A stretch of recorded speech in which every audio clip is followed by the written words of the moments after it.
Hello! Hello, everyone. I see we have a new member. Guzzy Elizabeth, welcome. Thank you for joining. Awesome to have you. Everyone, let's give this new member a warm welcome. Just to confirm, everyone can hear me. A little crooked, sorry. James Taylor, give me vibes, exactly. That song, I don't know, it just kind of felt good for this week. I don't know, also I've had it stuck in my head, so I figured why not? Hello. Hello, hello, hello. Good. Everyone can hear. That is fantastic. That is absolutely fantastic. I'm watching at work, but it's illegal, so be careful. If you disappear, don't worry about it. We get it. Although I'm not advising you to do this at work.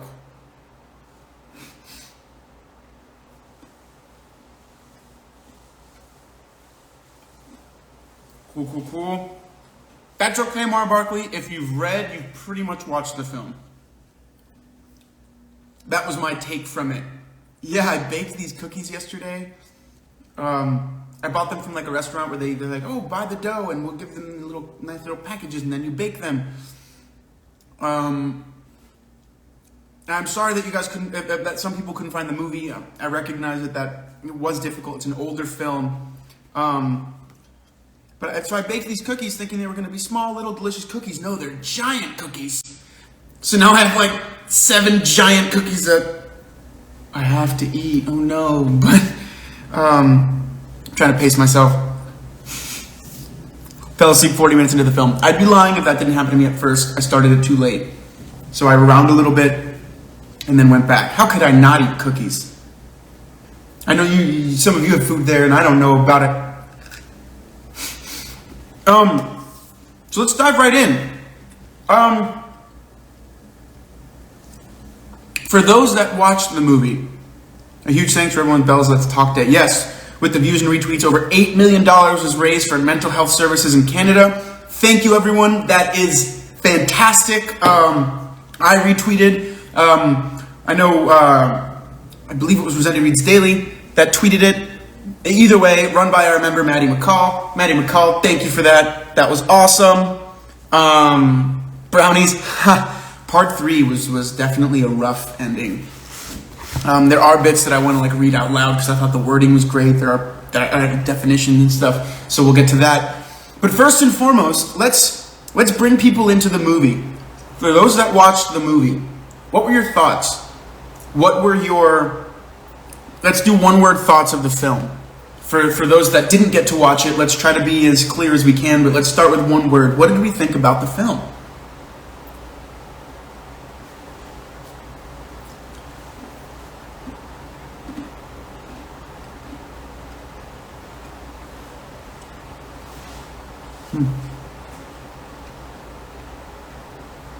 Oh, thank you, Lorena Lost in Neverland. Yes.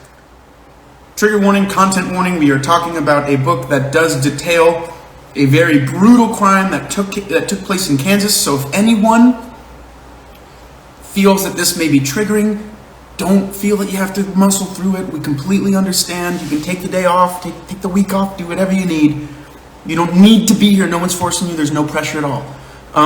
Sad, visceral, accurate, cinematic masterpiece, raw, intense. I have a hard time watching old movies. Annie Hansen, get out of that mentality. Old movies are fantastic. They're different. My favorite thing about old movies is being able to see how far we've come in terms of storytelling.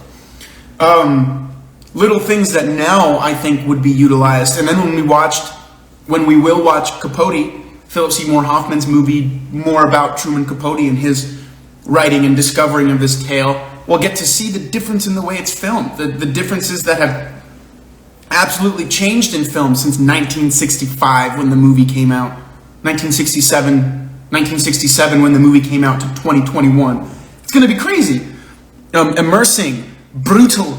I did see clips of it in the trailer and it looked amazing. Truly stunning photography. Yes, it was, I'd say, very beautifully done. I will say, Annie, to your defense, it does have that old movie I guess, feeling where it's a little bit slower to develop. It's not going to try to grab, it doesn't like, not a lot's the story is really what carries the film about these two killers, these two men and their journey to that point. Brutal, I love that word. I like saying it like that, sorry. If it goes around today, I hope not. Movie's really good, I enjoyed the details, the narration, also the brutal parts. I found the scene with the execution was very fascinating. I completely agree. Again, everyone, trigger warning, these two men were executed by the state. So if this triggers you, please don't feel the need to be here, but we will continue from this moment on, completely open in discussion. Ye be warned. Shallowed long. I didn't watch it, but I saw a few clips. Would have been really good there. Fantastic if you have the attention span. That's what reading helps develop that focus. Do not make me let you down. Guys, love the opening shot of the infamous boot print pattern on the bus. Yes. Execution of Dick vs. Perry, Remorse vs. None, exciting, etc. Very telling. Fascinating. Just fascinating. There's a line in the book when Dewey is sitting next to Perry Smith on the drive from Las Vegas to Kansas that I'm going to read out loud too, that kind of brings this up. Thanks to Nurse J.D. Mack. The movie was so easy to watch. The book is heavy, but I like the movie. Sorry, but I always laugh when you try to pronounce my name. Sorry. It was brutal, but very intense read. Black and white seemed to strip everything back, right? But I think it also lends itself to the idea of this crime, the black and white nature of the wrong versus right of it. But as with black and white movies, it's a lot of shades of gray.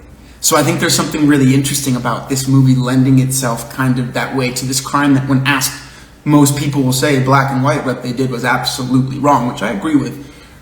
But what this book tries to do and what this movie tries to do is have us recognize the gray areas in these two people's lives and the people around them and around the crime. And I don't know, I guess you could get really like poetic or metaphoric about it or whatever, but I love that. We had to watch old movies in film class freshman year, makes sense. I associate old movies with writing papers. Oh no! I'm sorry, let's watch more old movies then so you can break that. I love the movie visually, the rain scenes were beautiful. I also read that they filmed in the real Clutter's house and that's kind of creepy. Yes! Remember, the reason why I wanted to start with this film specifically is because they did shoot it in Holcomb. They shot it at the Clutter home. And that's why I think a lot of the imagery was jarring for me. Seeing them push the bed mattress down and know that matches the exact crime scene photos. The shots of Mr. Clutter's feet. The shots, all of these instances where blurring the line between art and life. And I think that's one of the goals of the film and the book, to blur this line between what we think we know and what we don't. I don't know, just fascinating. I can't wait to hear more of your opinions on this. I found lots of great information connecting the movie to the family, the case, and the book.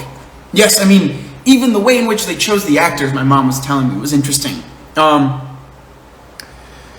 Good way to old movies, To Kill a Mockingbird. Great old movie.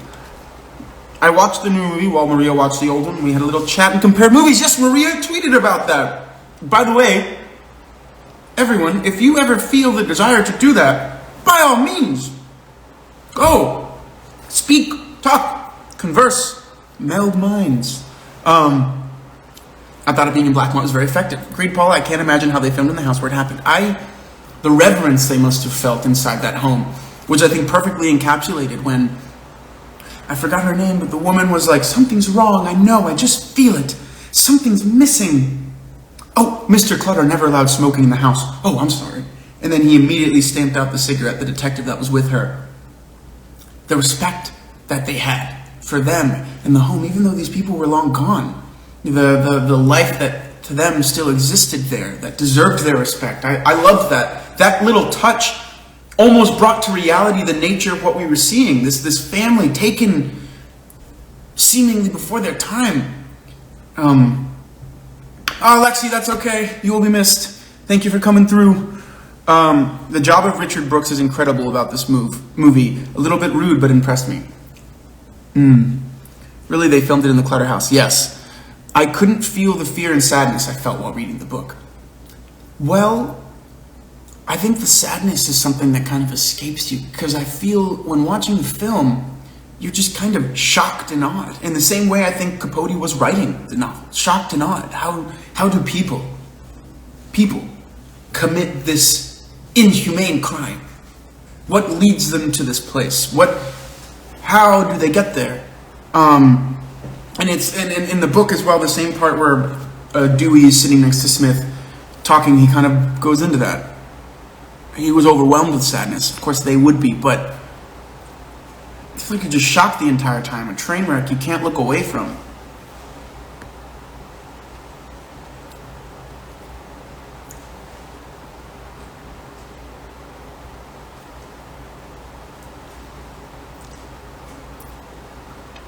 Can someone link the page where they found the full movie, whether it be YouTube or whatnot?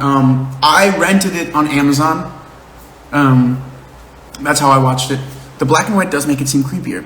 I found the movie really played on Perry and almost tried to make us feel sympathetic towards him. I agree.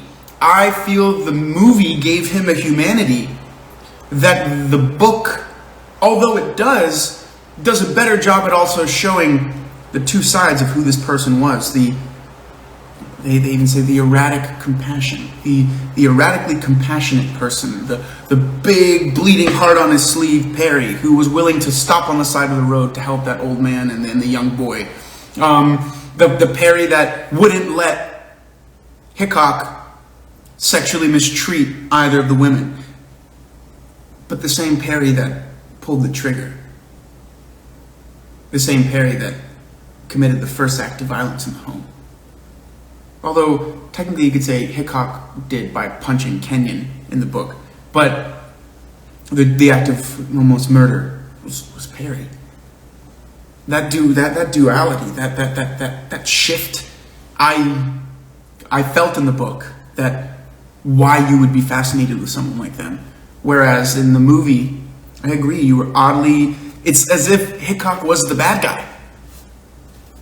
Even though they both were. I love the scene where Perry Smith was singing without a voice and no audience. It describes his relationship with his dad and Dick because he was always talked over by them. Wow, Captain Mosier, cool.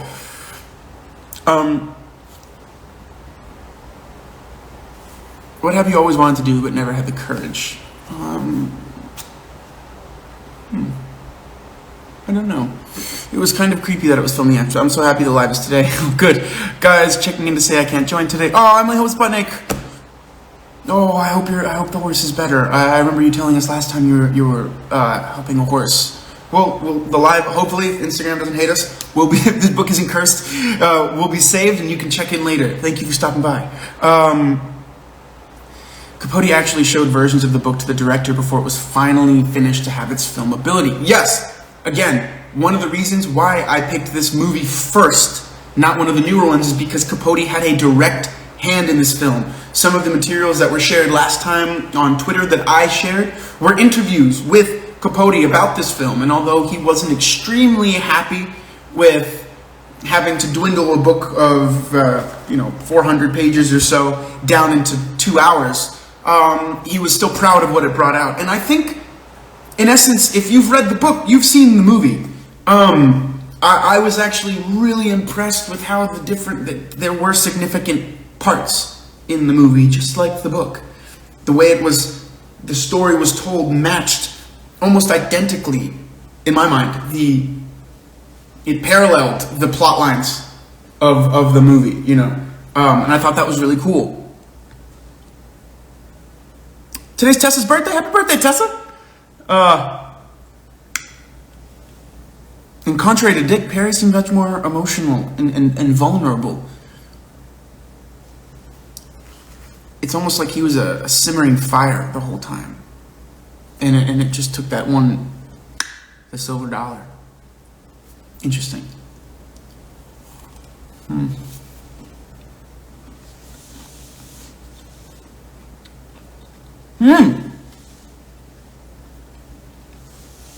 I have to agree there. I think older films speak to the difference between how stories are woven versus action on top of action on top of action. I think it speaks to the difference between our instant gratification of the current state in the world, in the past. I added a few words, but I hope my meaning was still the same. But yeah, I completely agree. Very cool. Hard to watch, the execution. Can't wrap my head that the hanging was a form of the death penalty. I completely agree. I didn't feel comfortable watching it as it was filmed so soon afterwards, and the fact that it was filmed in the Clutter House seemed somewhat insensitive to me, especially since the family didn't like the book. Well, honestly, I don't see a world where they would. I forgot to share it, the History Channel episode of like crimes that happened, and they talked to a lot of the people that were in the home and from the area. It was about 50-50. Some of them hated how it seemed to glorify this horrific tragedy that changed that town forever, and others said he wrote a pretty good book, I gotta say, because they had a connection to it and they recognized he wasn't glorifying anything. He was, I think it doesn't feel like a glorification. And it doesn't feel as though, in the book, it doesn't feel as though he wants us to be sympathetic. I think he just wants to try to understand. That's how I felt from the book. Seeing like, well, knowing the pasts of these men and seeing the situations. And that's one of my favorite things about the movie. At the end, he talks, there's a line where the writer, who I think is supposed to kind of emulate or be Capote in some way, talks about how it was the perfect storms of two personalities that in the end made one personality, and that personality committed this awful crime. And I bet that's in the last part, to be honest, because the book and movie are so parallel. But that idea that were it not these two people, were something slightly different about one of them or one of their pasts.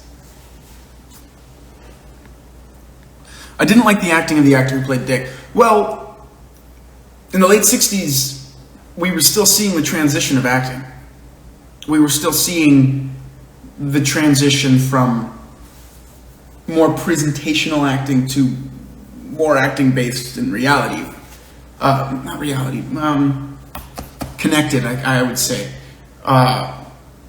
So that would make sense.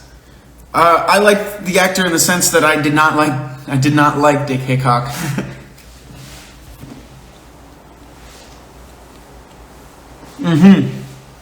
Perry in the movie is probably my favorite part because there's so much humanity in him and his background. Yeah. So let's start to tie in the book now.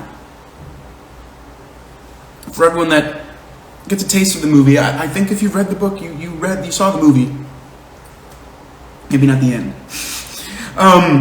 So the pictures of the family in the house were the real family. In the movie, we saw Perry's legs, the only thing he's trying to hide in the book. And of course, due to the physical constraints of the past, the way they describe it in the book, that it looked like a child's legs on a grown man, barely touching the floor when he was sitting in the interrogation room.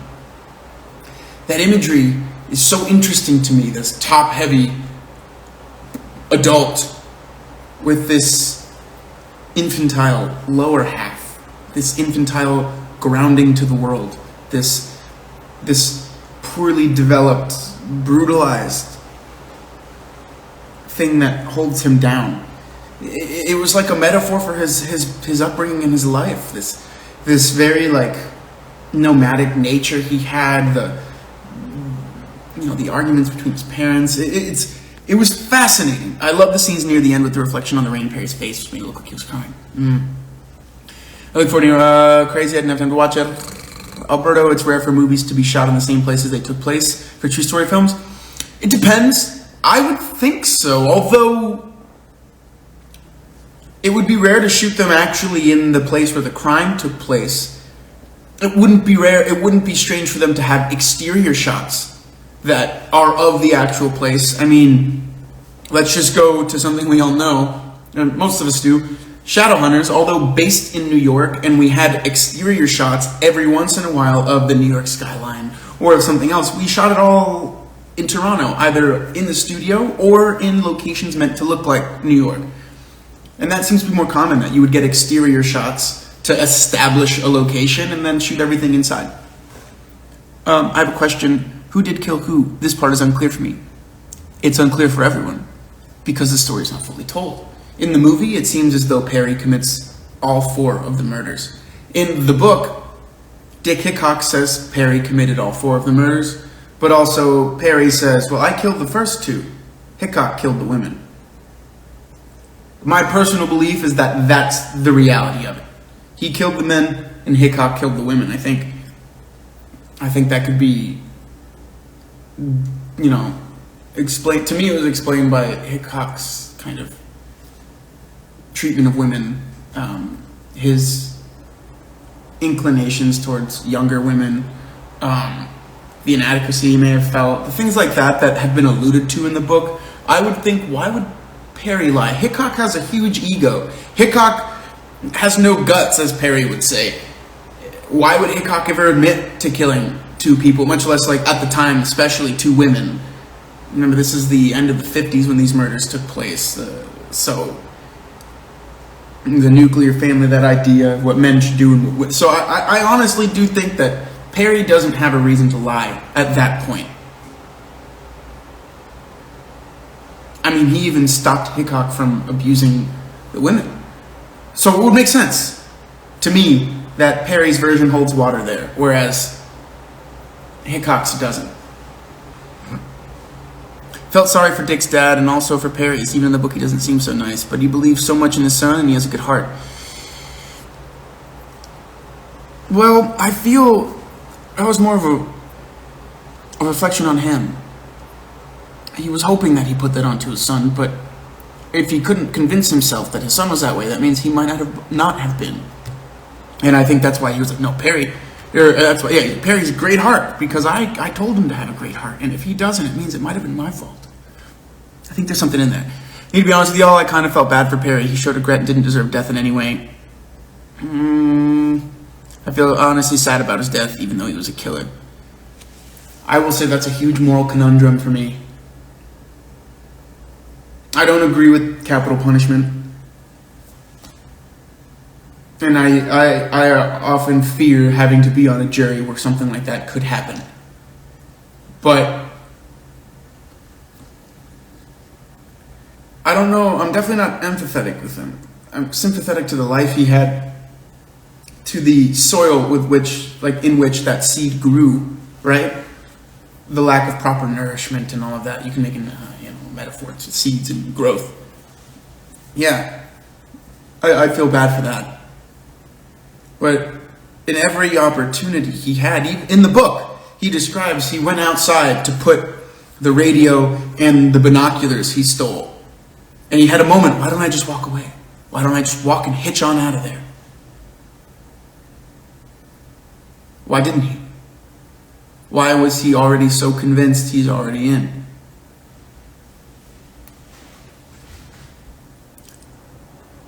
Very real in a weird, relatable way. It would have really got the actors on your mind to the atmosphere of knowing the truth in the place and really improve the chemistry. Yep, that didn't clear whether Dick killed the woman or not. Exactly.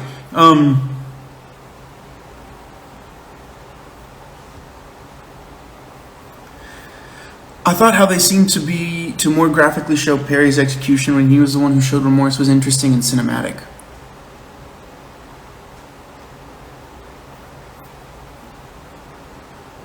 Well, I think Hickok we saw was this small-time criminal, and he seemed to have less remorse about the whole thing.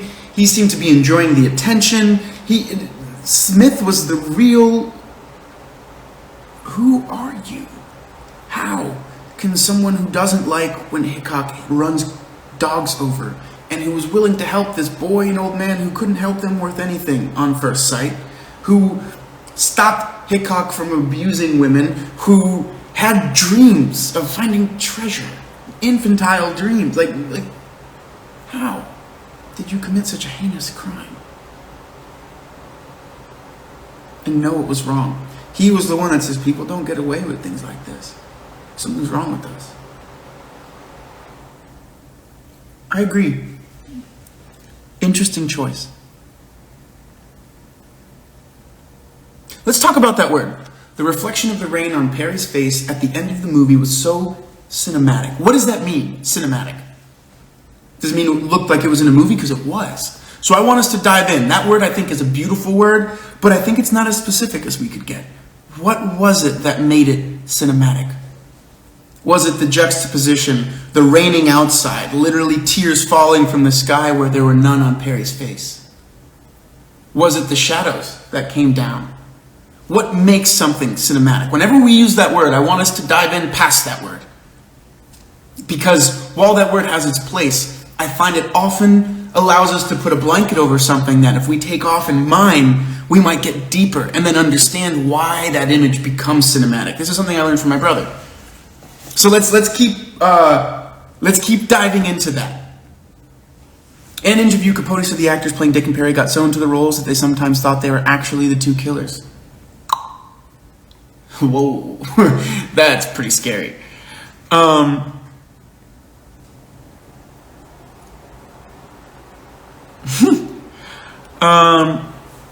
will say though, one of the clips I watched was the Perry's execution scene, and that was very intense to watch. The way he looked down at the camera gave me chills. In a way, that look was to kind of say, if you had been in my shoes, would you have done differently? Maybe you'll say yes. You'll probably think yes. You'll probably convince yourself yes. But humans are shaped not only by nature versus nurture, it's a combination of both. Maybe you're stronger than me. Maybe you're not. I don't know. I agree. That moment was very like, why are you looking at me? Stop. Yes, I found that in the film, Dick was the instigator all along, but it leads you to Perry killing the family and Dick not wanting to be involved, which is a different take in what I felt in the book. Exactly. Knowing the quotes, setting, little details are all entirely accurate makes it hit that much harder to see it depicted in film. Even in the book, he said he put a pillow under Kenyon's head and made sure Herb was comfortable. Why did he show them such compassion if he was going to brutally murder them in an hour? It doesn't make any sense, and I have to agree, it's a perfect storm. Maybe that's what we're supposed to feel.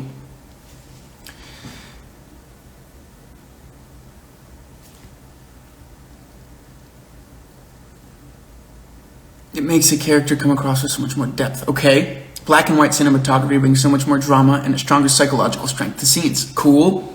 The newer movie's available on YouTube. I can post the link later on Twitter. It's not the one we're talking about, but still very interesting. Cool. Exactly, duality, good and evil. Cool. Make everything so realistic. Great job behind the movie. Thanks for information. I read that they used the actual gallows to shoot the film at too, so that's really where they died. They used the real corner.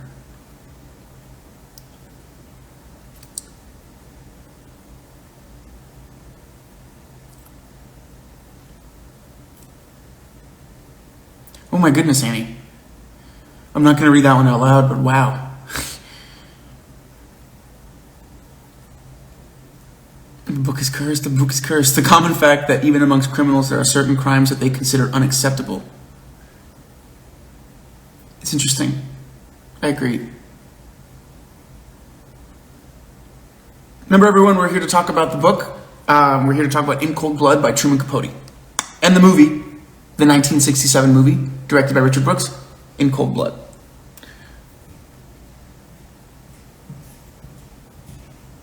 It was like Perry had a total disconnect from what he was doing, like another person took over.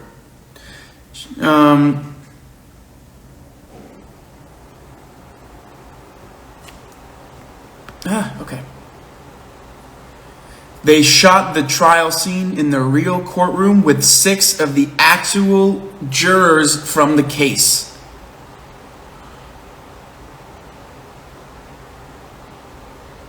The movie gives you a sense of mystery when the Dick and Perry arrive at the house, and you have to wait for details what happened, which come later. Tomorrow I'm starting a new job as a psychologist. Well, best wishes.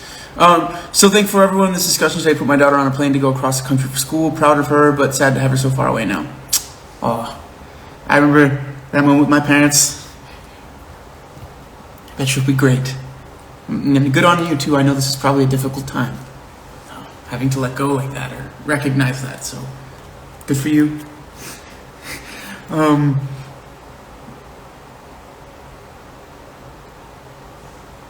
Oh, when the girl asked Nancy to sleep at her house and she said no, I was like, well, the inevitability of death.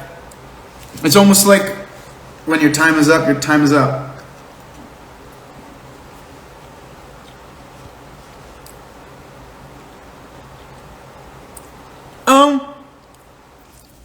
I would argue that, the Kendra, I don't think the movie would have been as visually impactful if it had been filmed in color. I would argue differently, because in the darker scenes, the scene in the house where the only light was coming from the flashlight, would have seemed more black and white. The gallows might have seemed more black and white. No, then again, maybe you're right. Interesting. I will say that movies back then were lit differently because it was black and white. They had to wear, they were lit literally differently. So maybe. Oh, well, thank you for joining. I adore old movies, but I also like cheesy stuff in the 80s. Oh, of course. Yeah, they all have a place. I thought the suggestion that the two of them together created another person was an interesting way to describe how they came to kill 4 people in cold blood. Exactly, this other person that emerged. And I think my grandfather had a phrase, my Cuban grandfather is, Dime con quién andas y yo te digo quién eres. Tell me who you hang out with and I'll tell you who you are. And I think there's truth to that, especially in this book.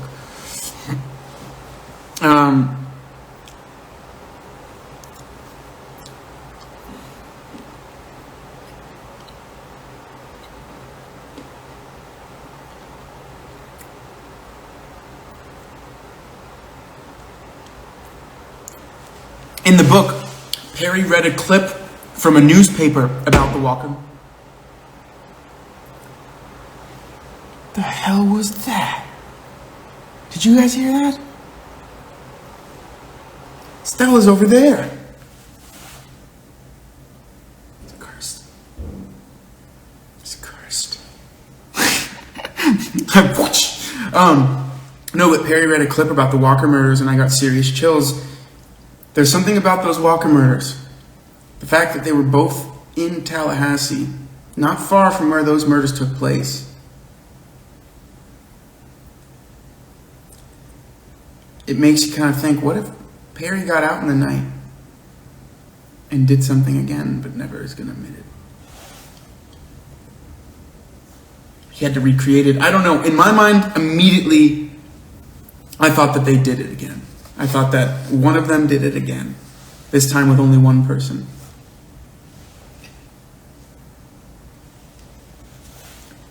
Okay, just because it's my favorite movie. My Dory Mustache. Nah, you can't beat Sharon Moonstruck. Absolutely, if you ever can't sleep, just watch Moonstruck. Moonstruck is a perfect film.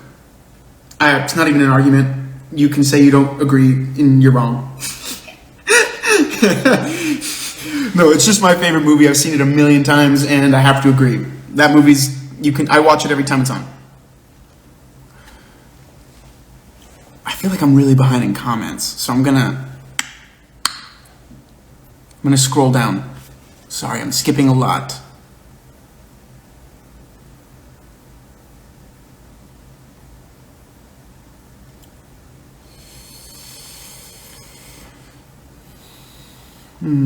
Oh, I think I read something that suggested Perry had schizophrenia.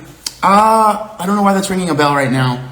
But I also watched the Unabomber in his own words on Netflix recently, and they talked about that there, so I think I might be getting confused.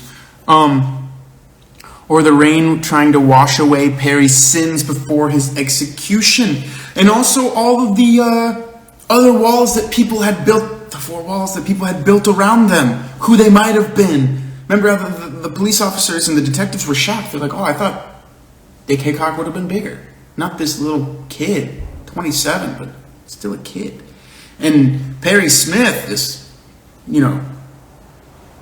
with these legs, I thought it would have been, it's almost like we built up these monsters in our head to only realize later that they are actually human like us. Um, rain creates heightened drama and a sense of foreboding, symbolizing human tears or impending disaster. That Perry was so easily ready to commit another murder without any real need or motive. The driver he wanted to strangle with the belt hit me. Something about that.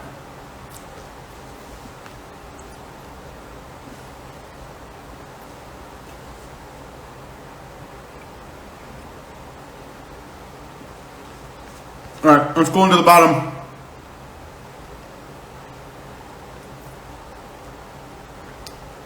Jordana, tell us, you didn't go into detail last slide, but they did a polygraph for Dick and Perry regarding the Walker murders, and, of course they probably weren't super accurate then, and many people with psychopathy are able to fool polygraphs. Their accuracy is of concern for sure. That's right, I was surprised when I realized they were my age. I was kind of imagining someone in their 30s or 40s. I agree! I'm the same age. I'm the same age. Ooh, very strange. Let me see if I can find the two bits that I wanted to read. Bookend 248.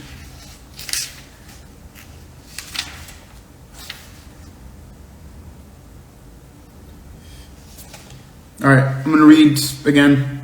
Trigger warning. The crime was a psychological accident, virtually an impersonal act. The victims might as well have been killed by lightning, except for one thing. They had experienced prolonged terror they had suffered, and Dewey could not forget their sufferings.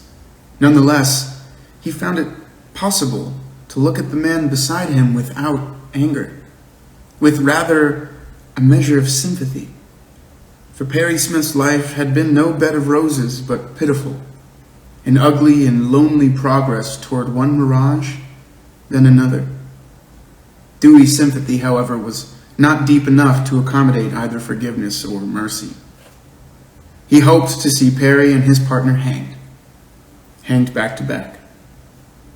Dunce asked Smith, "Add it up. How much money did you get from the Clutters?" "Between $40 and $50. That sentence, Dewey's sympathy, however, was not deep enough to accommodate either forgiveness or mercy. I felt the same way. In essence, Dewey there was the reader.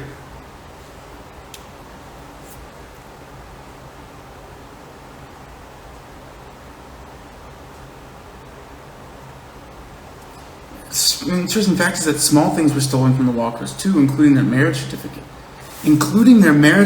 Also, the ghosts of this don't want you on here. You have information.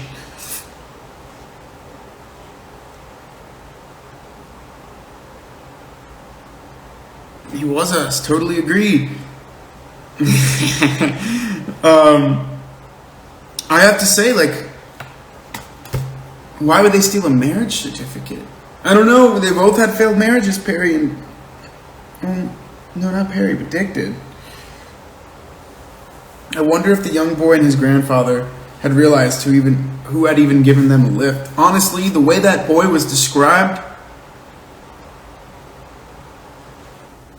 $40 in 1960 would be the equivalent of about $351 today. They took 4 lives for $350, not even $100 a life. That's the thing, their marriage certificate was taken and the wife was sexually assaulted. So the cops thought it may be someone known. That Dick Hickok. I think, especially after having those murders on his back, Perry seemed to hesitate about killing the Clutters, and after he killed Herb, there was no hesitation to kill anyone else. It could have been used as a form of identification if whoever took it wanted to start over. Possibly. But they never found them. If they're talking about the psychological phenomenon thing, it sounds like a blackout type rage. But then if they lay a pillow below someone's head before murdering them, it still shows compassion. But it would make sense in that moment. Before the rage at himself, the shame to cut Clutter's throat, and then to be like, oh, well, I'm already in the pool, I might as well swim. I'm already wet. There's no point in drying off. Did anyone else see the little prayer for the salesman who picked them up and almost got killed? Yes. In the movie especially, I was like, oh man. Why would they want the Clutter's marriage certificate? Wouldn't be able to do anything with it. Fair? Fair? Dented usurper or a beard? Possibly. Possibly. Let me scroll up a bit because there were a few that I did want to read.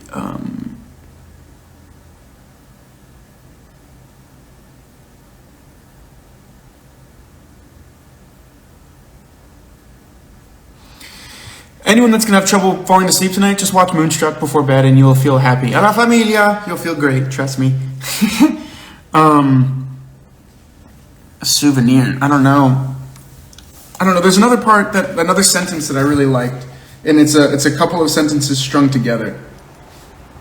Now, what I did for most of this part, so anyone that feels that they want to or not, I listened to the audiobook because I had a lot of things going on and I wasn't going to find time to sit down. So I listened to the audiobook, but I still track it with the book so I can go back and underline things, or if I decide to write, I don't have to take forever to find out where it's on.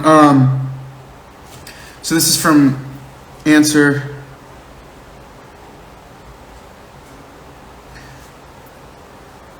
Okay, so I'm going to read a paragraph. Is that okay? But secrets are an unusual commodity in a town the size of Garden City. Anyone visiting the sheriff's office, 3 unfurnished, overcrowded rooms on the 3rd floor of the country courthouse, could detect an odd, almost sinister atmosphere. The hurry-scurry, the angry hum of recent weeks had departed. A quivering stillness now permeated the premises. Mrs. Richardson, the office secretary, and a very down-to-earth person, had acquired overnight a dainty lot of whispery, tiptoe mannerisms, and the men she served, the sheriff and his staff, Dewey and the imported team of KBI agents, crept about, conversing in hushed tones. It was as though, like huntsmen hiding in the forest, they were afraid that any abrupt sound or movement would warn away approaching beasts. People talked. The trail room of the Warren Hotel, a coffee shop that Garden City businessmen treat as though it were a private club, was a murmuring cave of speculation and rumor. I just love those sentences, the quivering stillness, the murmuring cave of speculation and rumor. I underlined those exact lines because I thought it was just like really cool imagery, and it was almost like I felt like I was in that space where the silence is so loud and any whisper is just like betraying, you know?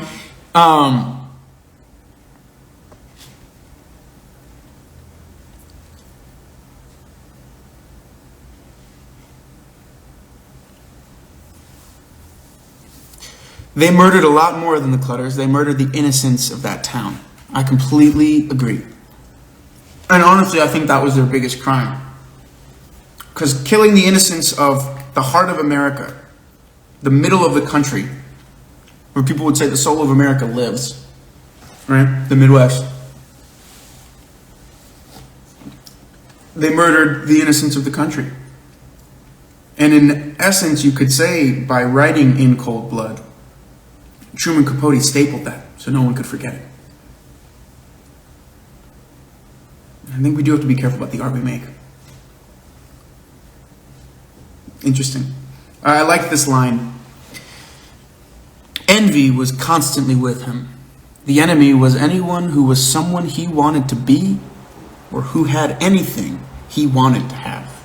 Oh, that's when they were in Miami, yeah.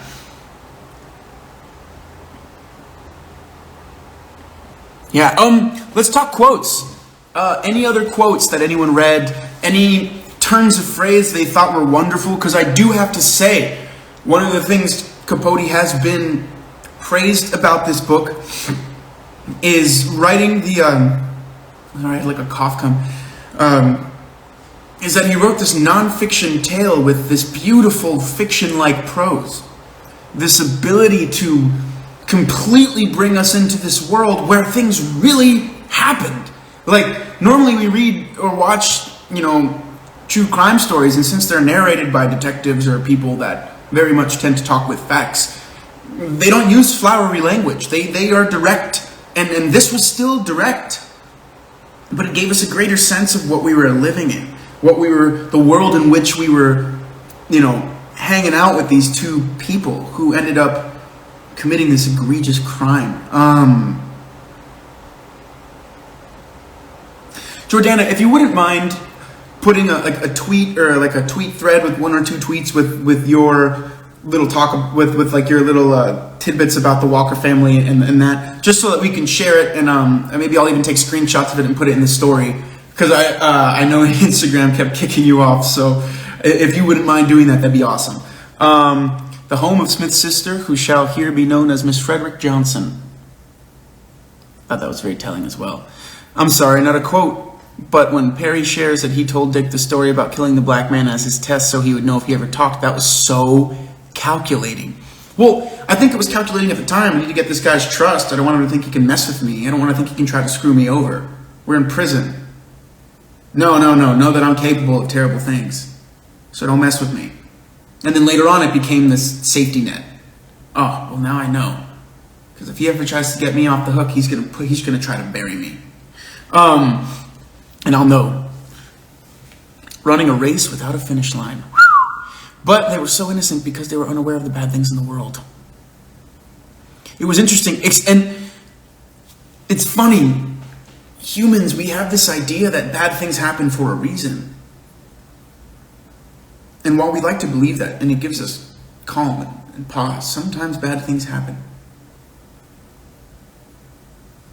And for the country to recognize that sometimes bad things happen for $40. People are capable of egregious things. And monsters aren't these things of myth. They can be our neighbors. That's what Scooby-Doo is all about. But I thought it strange that Capote wrote direct quotes from the family or of their last day without being able to know them for them, sure, since he could not ask them. Yeah, I agree. They shared a doom against which virtue was no defense. As long as you live, there's always something waiting. And even if it's bad, and you know it's bad, what can you do? You can't stop living. If I hadn't, then I never would have met Dick. And maybe Mr. Clutter wouldn't be in his grave. But there you are. There it is. I come to meet Dick.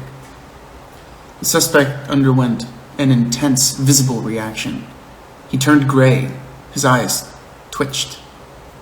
One thing they didn't play at all with character in the interrogation was the lizard-like tongue of Perry. That almost like jokery thing that I would imagine I would want to do as a character reading that. Especially in positions where you feel like you have to sniff out what's going on. Like who's done this to me? What are they trying to get from me right here? This, like, I would have loved to have that, especially in times where his legs started to ache and that tension started to draw. It's almost like, lizards, they're trying to smell, like, what's going on. I'm surprised that wasn't brought in more, because it also alludes to this, like, snake-like nature, the ability to slither in between things. I don't know, for me, that was something that I would have wanted to play with as an actor that I was surprised we didn't see. Postmistress talking about the Gospers. Turning the Clutters inside out. Picking the wings off of other people. Oof. Perry. I didn't want to harm the man. I thought he was a very nice gentleman. Soft-spoken. I thought so right up to the moment I cut his throat. The rich never hang. Only the poor and friendless. If anyone's paying attention to what's going on in the stock market in the United States, they'll agree with that. I don't believe bad things happen for a reason. Yes. The innocent line reminded me of my daughter, strangely. Would you mind sharing the innocent line? Because I don't remember it. Scooby-Doo shout out. Also from Dick's mother, that friend of his, that's what happened. Kind of shows how blinding a mother's love for a child can be, that she couldn't fathom her son being involved in such a horrible crime.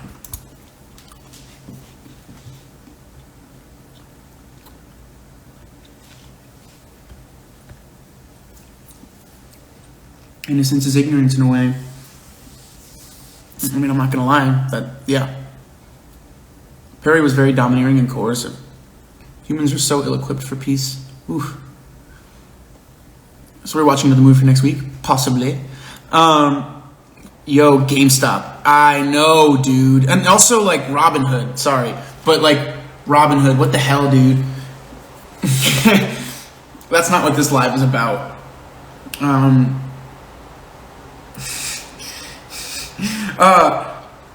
I thought it was interesting that Perry said he knew he wasn't ready for parole, but didn't say anything because he knew he wouldn't get parole. Knowingly broke the rules by going to Kansas. Humans, like all other animals in this world, do not like to be caged. And in fact, it's inhumane to cage. Interesting, though. Okay, so we have to read. We have about 5 minutes left. We're going to talk about the next book next time. Sorry. I didn't understand the Robin Hood thing. I'm sorry. I tried, but I'm sorry.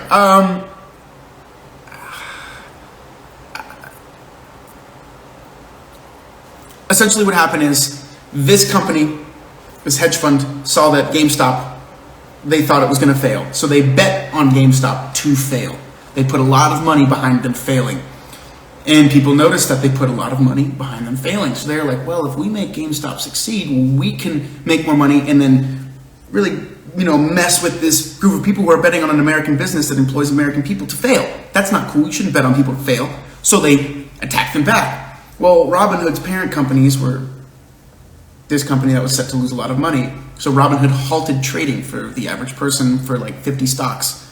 Now it's 50, but at the time it was the ones that these people were trying to kind of get the power over these really rich, wealthy people.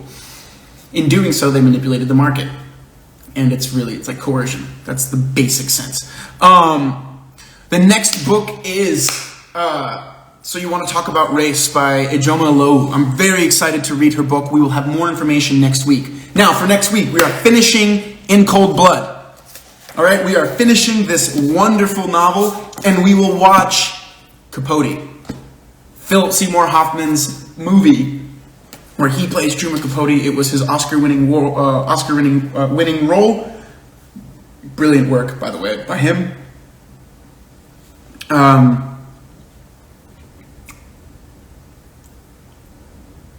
So essentially, the average man screwed over rich people in the banks, and they didn't like that. So they coerced to try to stop that from happening. But the problem is, things don't really finish for them until February. So as long as the common man stays united, they can overcome. That's essentially what's happening. And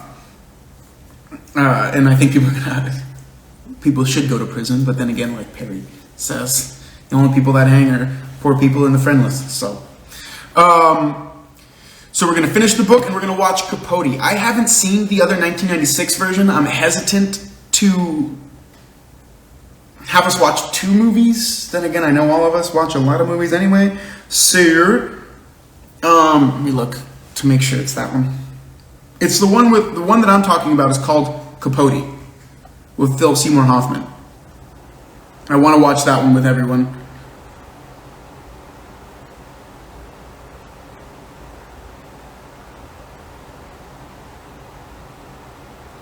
Because there were 2 movies that came out in 2005, 2006. Capote and then Infamous. And those are both about Capote's life. So we're going to watch Capote. I'm not sure where we can find it. It seems that it's included if you have Amazon Prime in the States. I don't know if that extends to other parts of the world. It will be easier to find because it was a fantastic film. It won a few Academy Awards. It will be easiest to find. So we're going to stick with that one. There is a 1996 In Cold Blood. If you should want to watch that one. Oh, that's a miniseries. The 1996 In Cold Blood. Oh, wow. Sam Neill's in it.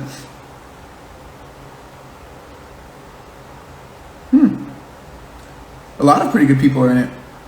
But should you want to watch that one, by all means, go ahead. But I will be talking about Capote from 2005, starring Philip Seymour Hoffman, and the end of this book. Thank you guys for another really quick hour. Awesome conversation. Really great book. Anyone that was new, thank you for joining. I hope you stick around and contribute. Anyone that was old, thanks for being here. You know I appreciate it. Yes, so as always, continue to be open to things, continue to question things, continue to be curious, continue to learn, continue to grow, and please continue to be positive forces of change in your communities. Very important now. One of the things about Bell Let's Talk was saying, hey, if there's someone you know that's here or that maybe you haven't checked in on a while, do that. Reach out this week to at least one person. That's one way we can kind of extend that help. So thank you, everyone. We will talk next week, Saturday or Sunday. I'm probably Saturday next week because I work on Sunday. Didn't work today. So I will see all of you later. Have a great week and enjoy your reading.